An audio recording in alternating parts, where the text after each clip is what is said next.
साल 1942, जगह नैनीताल। शाम के 5 बजकर कुछ मिनट हो चुके थे। संपूर्णानंद तिवारी दौड़े दौड़े बस स्टेशन तक आए, लेकिन बस निकल चुकी थी। एक मुकदमे के सिलसिले में नैनीताल आई संपूर्णानंद कैंची स्थित अपने घर जाने के लिए बस पकड़ना चाहते थे, लेकिन अब उनके पास पैदल चलने के अलावा कोई रास्ता नहीं था। वो गेठिया के रास्ते होते हुए उस धुप अंधेरे में अपने घर जा रहे थे। संपूर्णानंद को पूरे रास्ते की वैसे चिंता नहीं थी, सिर्फ एक जगह को छोड़कर, और वो जगह थी खुफिया डांट। ये एक निर्जन इलाका था और यहाँ पर भूत पिशाच का डर बहुत ज्यादा होता था। संपूर्णानंद पूरे रास्ते भर भगवान का नाम जपकर खुफिया डांट पहुंच तो गए, लेकिन यहाँ उन्होंने जो नजारा देखा उससे वो ऊपर से नीचे तक पूरी तरह सिहर उठे। उन्होंने खुफिया डांट में निर्जन नाले के ऊपर एक इंसान की आकृति को देखा। भारी भरकम शरीर और उस पर कंबल लिपटा हुआ था। संपूर्णानंद के डर से पूरे हाल हो गए थे। मन में सोचने लगे कि आज तो भूत से सामना हो ही गया। कुछ ही क्षणों में दूर दिख रही वो आकृति संपूर्णानंद के पास आई और उसने न सिर्फ उनका नाम बताया, बल्कि उस रास्ते से गुजरने की वजह भी बता दी। अब संपूर्णानंद डर के साथ ही अचंभे से भी भर गए। उन्होंने अब साफ दिख रहे उस इंसान की औपचारिकता के लिए पैर छू दिए। संपूर्णानंद को आशीर्वाद देते हुए उस इंसान ने कहा, डर मत, थोड़े ही आगे तुझे ट्रक मिल जाएगा, उससे घर चले जाना। संपूर्णानंद ने विदा लेने की औपचारिकता निभाते हुए पूछ लिया कि आप फिर कब मिलेंगे। इस पर जवाब मिला 20 साल बाद। जवाब सुनकर संपूर्णानंद फिर अचंभित हो उठे, लेकिन डर के मारे उन्होंने ज्यादा पूछने और सोचने के बजाय वहां से जल्द निकलने में भलाई समझी। कुछ ही दूर पहुंचने पर संपूर्णानंद को ट्रक भी मिल गया और वो सुरक्षित अपने घर कैंची पहुंच भी गए। संपूर्णानंद के मन में कई सवाल थे, लेकिन उन्हें कहाँ पता था कि ठीक 20 साल बाद उनके सभी सवालों का जवाब उन्हें मिल जाएगा। 1962 का एक दिन था। कैंची में संपूर्णानंद के घर के नजदीक बंजर खेत में उनके बच्चे उमेश और गंगा खेल रही थी। तभी रोड पर एक एम्बेसडर आकर रुकी। गाड़ी से एक कंबल लपेटे शख्स उतरा और एक दूसरा व्यक्ति भी उनके साथ हो लिया। दोनों सीधे वहां मौजूद एक खंडर में पहुंच गए। ये एक अधजला खंडर था जिसमें एक तख्त और मिट्टी पत्थर के अलावा कुछ भी नहीं था। कंबल वाला शख्स सीधे तख्त पर बैठ गया और उनके साथ आया दूसरा शख्स उन्हें गमछे से पंखा झलाने लगा ताकि मक्खियां और मच्छर ना लगे। तभी उमेश और गंगा भी वहां पर पहुंच गए। उन्होंने दोनों अनजान शख्स से पूछताछ करनी शुरू कर दी। इस पर तख्त पर बैठे शख्स ने कहा कि जाओ अपने पिता को बुला लाओ, हम उनसे मिलने आए हैं। बच्चे घर पहुंचे तो संपूर्णानंद खाना खा रहे थे और उन्होंने उमेश से कहा कि कह देना कि अभी नहीं आ सकते, तबीयत खराब है। उमेश ने यही संदेश तख्त पर बैठे व्यक्ति तक पहुंचाया। कंबल में लिपटे उस शख्स ने संपूर्णानंद का झूठ पकड़ लिया और अपने साथ आए सेवक से कहा कि जाओ तुम बुला लाओ उसे।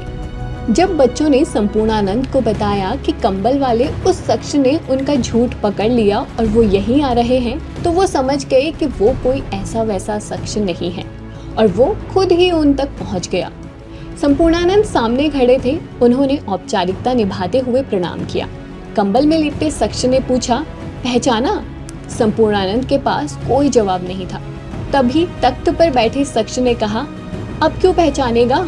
अल्मोड़ा के घर का मुकदमा जीत गया ना, चक्की का मुकदमा भी जीत गया। अब खूब चक्की पीस रहा है।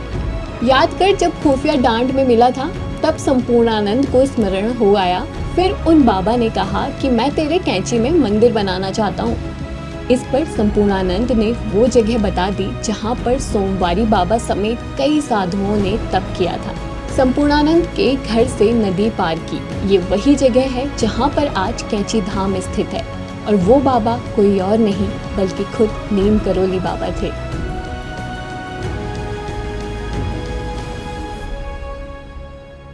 वो नीम करौली बाबा जिनके चमत्कार और उदारता के कई किस्से मशहूर हैं, लेकिन आज हम आपको उनके चमत्कार के किस्से नहीं सुनाएंगे, बल्कि आज हम आपको उस व्यक्ति से मिलाएंगे जिन्हें दुनिया नीम करौली, नीप करौरी समेत अन्य कई नामों से जानती है। हम आपको मिलाएंगे उस व्यक्ति से जो भले ही एक स्ट्रिक्ट पिता थे, लेकिन जिनके अंदर एक चुलबुला बच्चा भी रहता था। आस्था के इस एपिसोड में हम आपको नीम करौली बाबा के बारे में हर एक डिटेल देंगे और साथ ही बताएंगे कि कैसे उन्होंने अपने परिवार को ही पता नहीं चलने दिया कि वो कोई सिद्ध पुरुष है। जानेंगे कि अपने जीते जी क्यों उन्होंने अपनी प्रशंसा में कोई किताब तो छोड़ो, कोई लेख तक नहीं छपने दिया। जानने की कोशिश करेंगे कि असल में कौन थे नीम करौली बाबा, एक सिद्ध पुरुष या फिर हनुमान जी का रूप। इनका नाम नीम करौली और फिर नीम करौली कैसे हो गया? इन सभी सवालों का जवाब लेने के साथ ही हम बताएंगे आपको नीम करौली बाबा के वो आखिरी क्षण जब उन्होंने महीनों पहले ही अपने जाने का संकेत देना शुरू कर दिया। आस्था में आज बात नीम करौली बाबा की।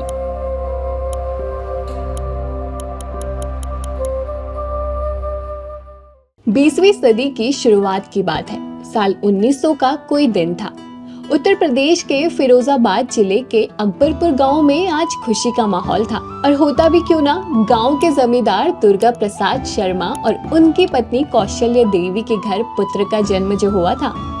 8 गांवों की जागीर संभालने वाले दुर्गा प्रसाद ने अपने पहले पुत्र का नाम लक्ष्मण नारायण शर्मा रखा।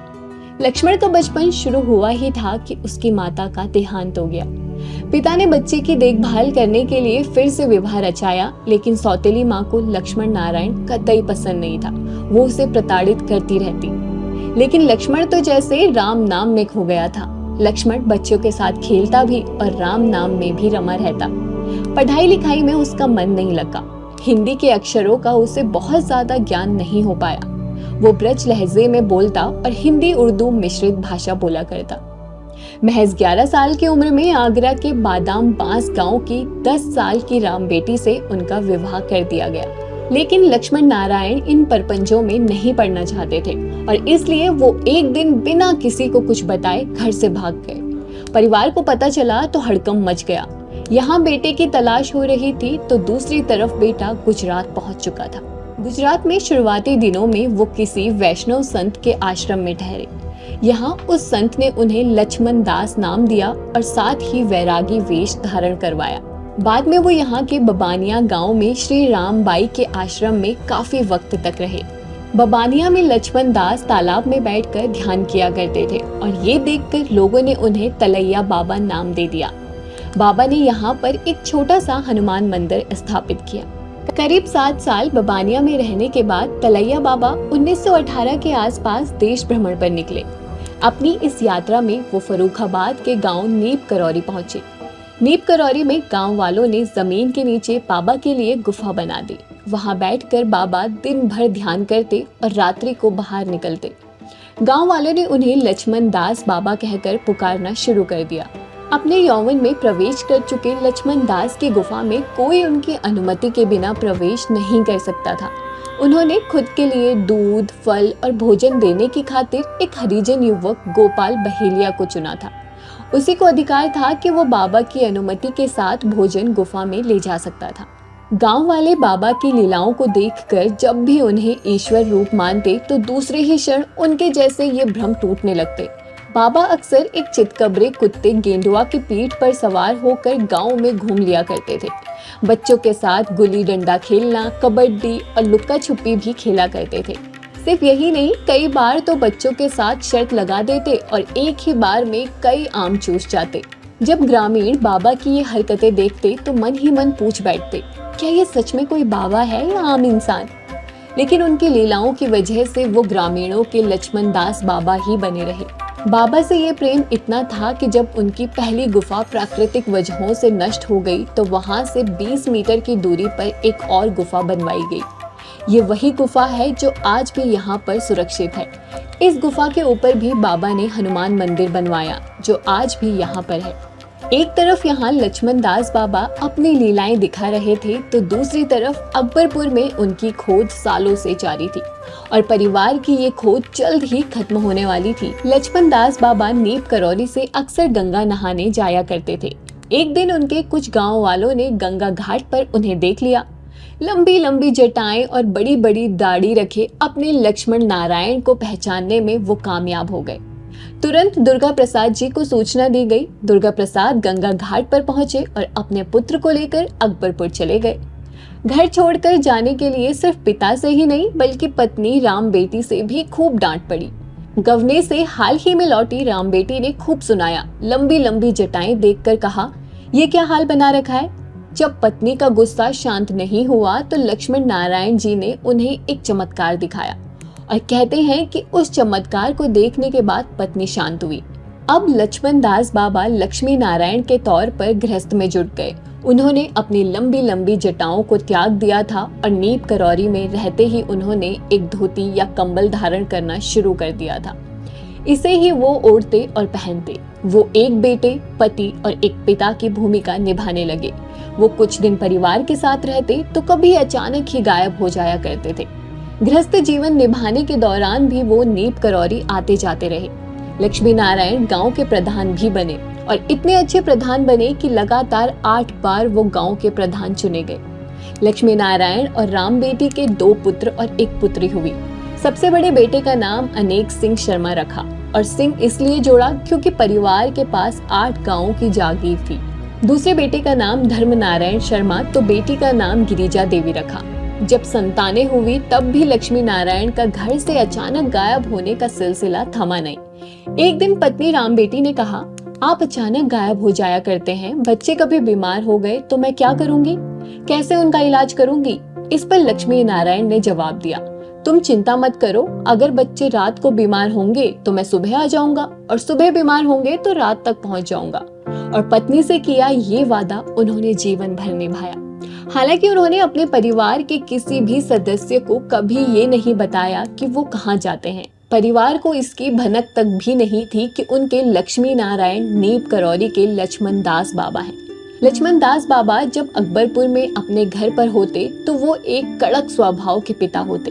परिवार में उनसे कोई जुबान तक नहीं लड़ा पाता था और यही वजह थी कि किसी में इतनी हिम्मत भी नहीं थी कि कोई उनसे पूछताछ करे कि वो कहाँ जाते हैं। कड़क स्वभाव का ये पिता बच्चों के बीच बच्चा बन जाया करता था। वो जब भी घर लौटते तो बच्चे उन्हें देखकर खूब खुश हो जाया करते और होते भी क्यों ना, क्योंकि पिताजी जब भी घर आते तो उनके लिए ढेर सारी मिठाइयाँ लेकर आते।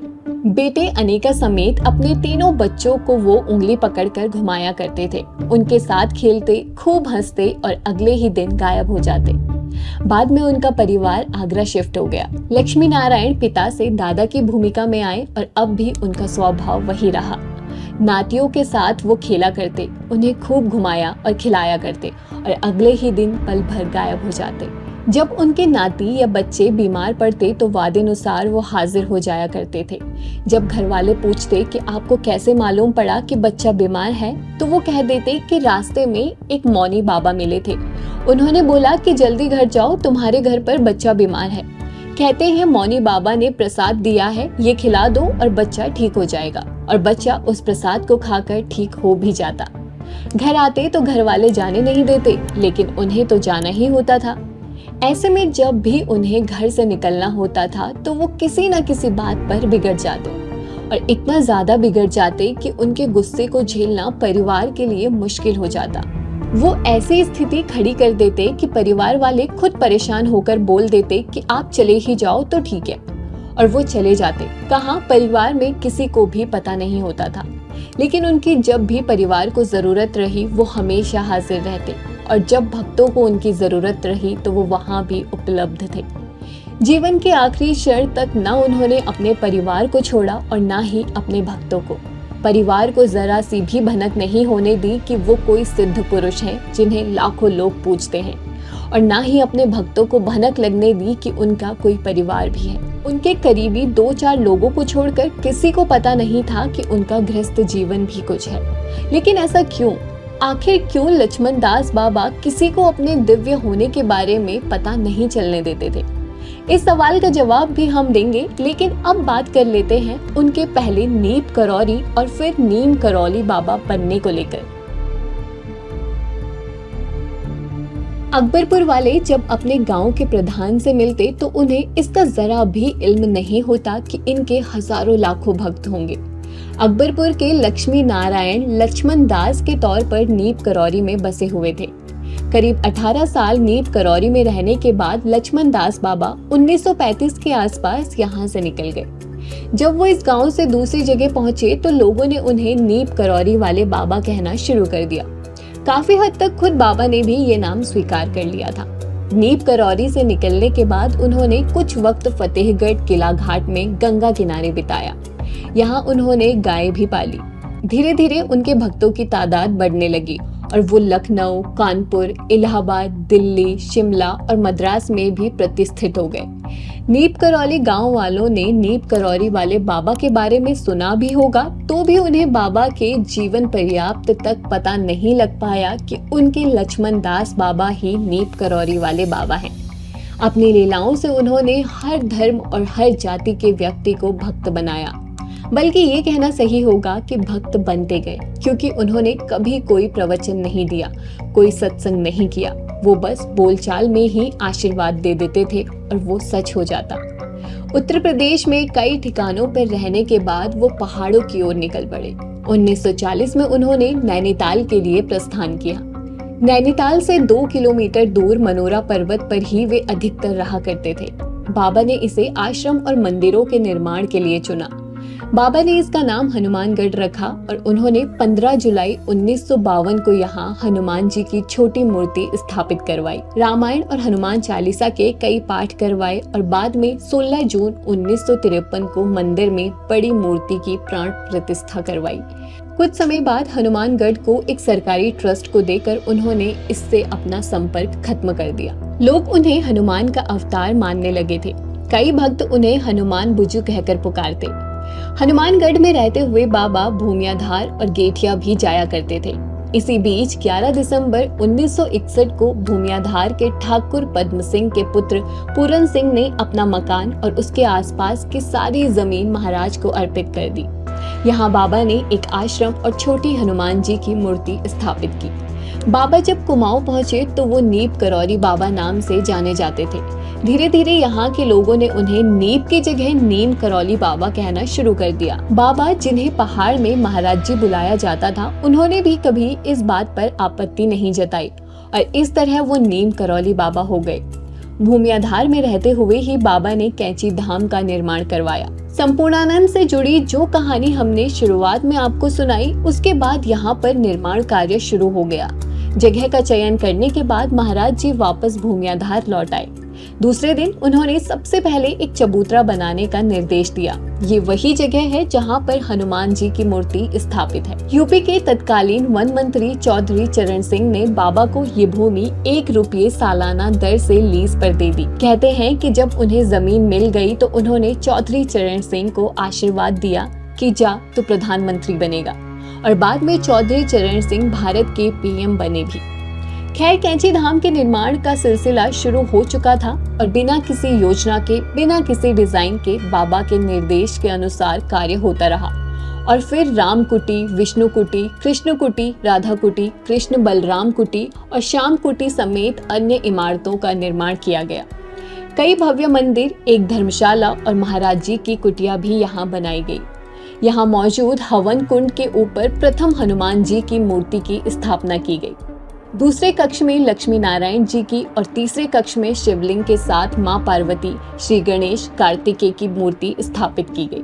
नैनीताल आने के बाद महाराज जी की ख्याति कनाडा, फ्रांस, अमेरिका, ऑस्ट्रेलिया, दक्षिण अफ्रीका समेत दुनिया भर में फैलने लगी थी।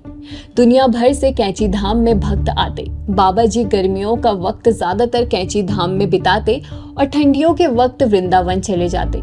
लेकिन दुनिया भर में प्रसिद्धि पाने के बावजूद उन्होंने कभी खुद को संत के तौर पर पेश नहीं किया, बल्कि उन्हें तो खुद को संत या भगवान दिखाने में इतनी कोफ्त थी कि ऐसी किसी भी हरकत को वो माफ नहीं करते। लेकिन क्यों? ऐसा क्यों था? तो चलिए इसका जवाब भी जानने की कोशिश करते हैं। नीम करौली महाराज के पास देश और विदेश से भक्त आते, सब उनसे मिलते भी। लेकिन अगर किसी भक्त ने उनके बारे में कहीं जाकर प्रशंसा कर ली तो वो उसे डांटने फटकारने से भी पीछे नहीं हटते और उस भक्त के घर आना जाना बंद कर देते थे। और कोई व्यक्ति जब उनके बारे में सुनकर उनसे मिलने आता तो वो उस व्यक्ति के साथ ऐसे व्यवहार करते जैसे भक्त ने जो भी सुना है वो सब झूठ है। बाबा कई बार बच्चों की तरह एक ही चीज पर रट लगाते। अचानक वो कुमाऊनी भाषा में नान ठुल्ल शब्दों की रट लगा दिया करते थे और ये कई दिनों तक चलता रहता। बाबा जब क्रोधित होते थे तो बहुत ज्यादा क्रोधित होते, कई बार हाथ भी छोड़ देते और ये वाक्य सिर्फ उसको ही नहीं डराता जिससे वो क्रोधित हो रहे थे, बल्कि वहां आए हर व्यक्ति डर जाया करता था। इन हरकतों को देखकर नए लोगों की आंखों में उनकी महत्ता कम हो जाती और अक्सर लोग कहते ये तो बाबा हो ही नहीं सकता। कई बार लोग उनके आश्रम में आकर उनसे ही पूछ बैठते कि बाबा कहाँ हैं, तो इस पर वो कहते कि यहाँ कोई बाबा बाबा नहीं है, जाओ हनुमान जी के दर्शन कर लो। उन्हें खुद के प्रचार से कितनी नफरत थी वो इसी से समझ में आता है कि उन्होंने ऐसे किसी भी प्रयास को कड़ाई से खत्म कर दिया। एक बार हिमाचल प्रदेश के तत्कालीन उप राज्यपाल स्वर्गीय राजा भद्री ने बाबा की अनेक लीलाओं का संकलन किया, लेकिन बाबा ने उन्हें उसे प्रकाशित करने की अनुमति नहीं दी और उसे अपने ही सामने जलवा दिया। लेखक और विचारक के.एम. मुंशी ने बाबा की अनुमति लिए बिना उनके बारे में लेख छाप दिए तो उन्हें बाद में बाबा के सामने खेद जताना पड़ा और जब तक बाबा जीवित रहे तब तक उन्होंने अपने बारे में कोई भी किताब छापने नहीं दी और कोशिश की कि कोई भी उनके बारे में लेख भी ना लिखे। हालांकि उनके भक्त डॉक्टर रिचर्ड एल्पर्ट उर्फ रामदास ने पहली बार 1971 में बाबा को लेकर कुछ छापा। बाद में उन्होंने 1979 में मिरेकल ऑफ लव नाम से बाबा पर एक और पुस्तक लिखी और इसी पुस्तक के मार्फत दुनिया को उनकी जानकारी मिली। वो हर कोशिश करते कि कोई उन्हें भगवान ना समझ ले। वो कभी रिक्शे वाले से किराया कम करने को लेकर भिड़ जाते तो कभी उन्हें अपनी तरफ से उपहार दे दिया करते। बाबा हर वो व्यवहार करते जो एक साधारण इंसान से हम उम्मीद करते हैं, बल्कि कई बार तो वो एक गुस्सैल और खड़ूस इंसान दिखने में भी गुरेज नहीं करते थे। लेकिन इनके बावजूद कई लोग उन्हें हनुमान जी का अवतार मानते थे और ऐसा मानने की वजह भी थी। नीम करौली बाबा हमेशा राम राम जपते रहते। सुंदरकांड और रामायण का पाठ उन्हें बहुत प्यारा था। वो राम के भजन सुनकर कभी इतने डूब जाते थे कि उनकी आंखों से आंसू बहने लगते। लेकिन क्या नीम करौली बाबा हनुमान जी का अवतार थे? जवाब हाँ भी है और नहीं भी।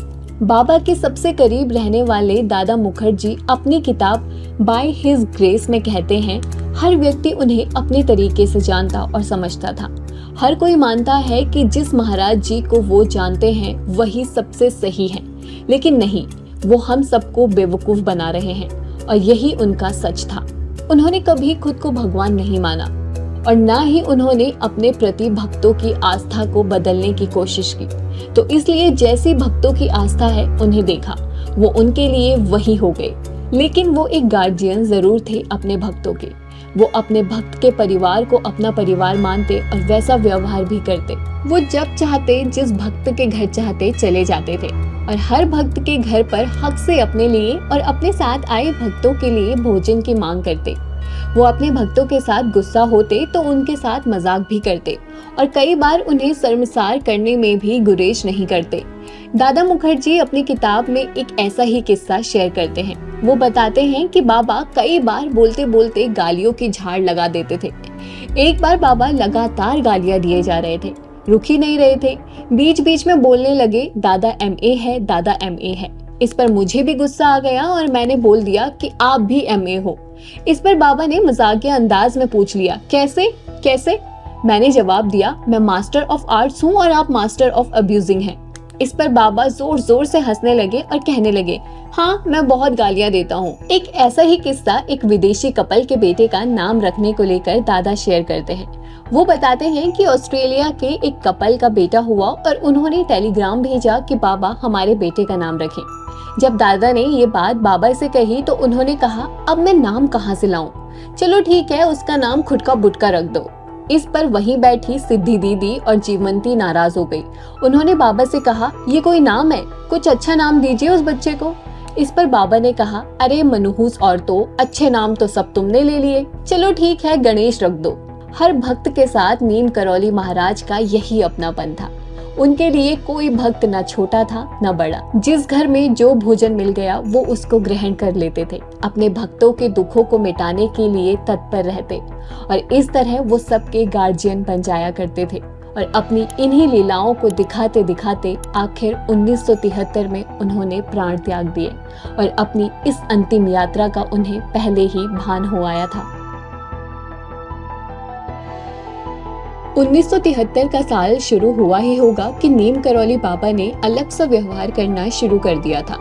वो अक्सर दिल की बीमारियों के बारे में पूछा करते, वो विचलित रहने लगे थे। भक्तों से मिलने का समय भी उन्होंने सीमित कर दिया था। स्थिति ये हो गई थी कि शौच और लघु शंका के लिए भी उन्हें याद दिलाना पड़ता। उन्हें अपने शरीर का भान भी नहीं रहता। किसी से कहा मेरी पेशी है। भक्तों के नीम करौली बाबा की जय कहने पर जोर से हंसकर कहते, बाबा नीम करौली तो मर चुके, अब इनकी आवाज को वहां तक पहुंचाना पड़ेगा। 9 सितंबर 1973 को महाराज जी ने दादा मुखर्जी और सिद्धि माँ से कहा कि 3-4 दिन के लिए जा रहा हूँ। लेकिन जब वो जा रहे थे तो बार बार बोल रहे थे कि आज मुझे सेंट्रल जेल से मुक्ति मिल गई है। बाबा अपने स्थान से उठे और पहले हनुमान जी के सामने 3-4 मिनट प्रणाम की मुद्रा में रहे और बोले, राम गए कृष्ण गए मैं भी जाऊंगा। जब वो कार में बैठने को हुए तो उनका कंबल गिर गया। भक्तों ने उठाने की कोशिश की तो उन्होंने कहा कि हमें किसी चीज से भी जुड़ाव नहीं रखना चाहिए और पहनने से इनकार कर दिया। जब काठगोदाम से आगरा के लिए ट्रेन में बैठे तो उन्होंने कुछ भी खाने से इनकार कर दिया। आगरा में उनके छोटे सुपुत्र धर्मनारायण शर्मा पहुंच गए थे। जब आगरा से चले तो एकदम ठीक थे। आगरा और मथुरा के बीच हल्के हल्के झटके आने लगे। जब उनसे पूछा गया कि महाराज जी क्या हुआ तो बोले कि वृंदावन ले चलो। बीच बीच में उन्हें हल्की बेहोशी भी आ रही थी और होश में भी आ रहे थे। बार बार पूछ रहे थे कि वृंदावन आया कि नहीं। उन्हें वृंदावन में सीधे रामकृष्ण मिशन हॉस्पिटल में ले जाया गया। वहां पर जब वो होश में आए तो उन्होंने फिर पूछा वृंदावन आए कि नहीं। जब बताया गया अस्पताल में है तो बोले अस्पताल लाने की जरूरत क्या थी। उसी समय उन्होंने अपने नाक पर लगाई ड्रिप को हटाया और गंगा जल की मांग की, लेकिन वहां गंगा जल नहीं था। और इसके बाद उन्होंने जय जगदीश हरे का उच्चारण करना शुरू कर दिया और हर सांस के साथ उनका ये उच्चारण मंद पड़ता जाता और इस तरह 11 सितंबर की रात 1:15 पर उन्होंने अपनी देह त्याग दी। बाद में भी उन्हें वृंदावन आश्रम लाया गया। पागल बाबा के निर्देशानुसार यहीं पर उनकी समाधि बनाई गई और इस तरह एक सिद्ध पुरुष इंसान बनकर आया और अपनी सब लीलाएं करके चला गया। ये नीम करौली बाबा के देह छोड़ने के बाद ही था कि उनके गांव, उनके ससुराल वालों और नीम करौली गांव वालों को पता चला कि उनका लक्ष्मी नारायण कोई और नहीं बड़ा सिद्ध पुरुष था। नीम करौली बाबा ने कभी भाषण या प्रवचन नहीं दिए। उन्होंने अपनी कोई गद्दी नहीं बनाई। बाबा न सिर्फ हिंदुओं के थे बल्कि वो सभी धर्मों के थे। वो मुस्लिमों से कुरान के मार्फत बात करते तो ईसाइयों से बाइबल के। वो कहते सभी धर्म मूलतः ईश्वर की ओर ले जाते हैं, सब मनुष्य समान है। वो खून सब में है जो हृदय से होकर शरीर में दौड़ता है। उन्होंने न संतों की तरह कोई परिपाठी छोड़ी और ना ही उन्होंने महान बनने की कोशिश की। वो महाकुंभ में जाते लेकिन वो वहां स्नान करने के मुकाबले लोगों को खिलाने पर फोकस करते। वो कभी भी अपने भक्तों से संसार से विमुक्त होने की बात नहीं करते बल्कि इसी संसार में रहकर जरूरतमंदों की सेवा करने की बात कहते। उनके आश्रम जो कोई आता कोई भूखा नहीं जाता और यही उनकी सिद्धि थी। जब उनके परिवार के कुछ सदस्यों को उनके सिद्ध होने का पता चला तो उन्होंने साफ किया कि उनके परिवार का कोई भी व्यक्ति उनके द्वारा बनाए मंदिरों का ट्रस्टी नहीं बनेगा और ऐसा ही हुआ है। आज भी नीम करौली बाबा का परिवार भोपाल में रहता है। नीम करौली धाम में हर 15 जून को कैंची धाम का स्थापना दिवस मनाया जाता है। बल्कि बाबा ने जितने भी हनुमान मंदिर पूरे देश में बनाए इसमें से ज्यादातर का प्राण प्रतिष्ठा दिवस 15 जून ही है। नीम करौली बाबा इस दुनिया में सेवा करने आए थे। उन्होंने वो सेवा की। उन्होंने कभी भी संत या भगवान बनने की लालसा नहीं रखी बल्कि वो तो कहा करते थे कि अगर आदमी हमें जान जाएगा तो दुनिया हमारे रोम रोम को नोचकर ताबीज बना लेगी। बाबा नीम करौली को लेकर कई कहानियां और बातें आपको सुनने को मिल जाएंगी, लेकिन जैसे उनके परम भक्त रामदास ने कहा है, तथ्य चंद है और कहानियां कई। हमने भी इस वीडियो में बाबा नीम करौली के चंद तथ्यों पर कुछ प्रकाश डालने की कोशिश की है और अगर आप उनके चमत्कारों के किस्से पढ़ना चाहते हैं तो ये कुछ किताबें हैं जो आप पढ़ सकते हैं। ये आपको इंटरनेट पर मुफ्त में मिल जाएगी। आखिर में यही कहेंगे कि नीम करौली बाबा सबके हैं और सबका उनको देखने का नजरिया अपना है। आपने जैसा देखा वैसा उनको पाएंगे। धन्यवाद।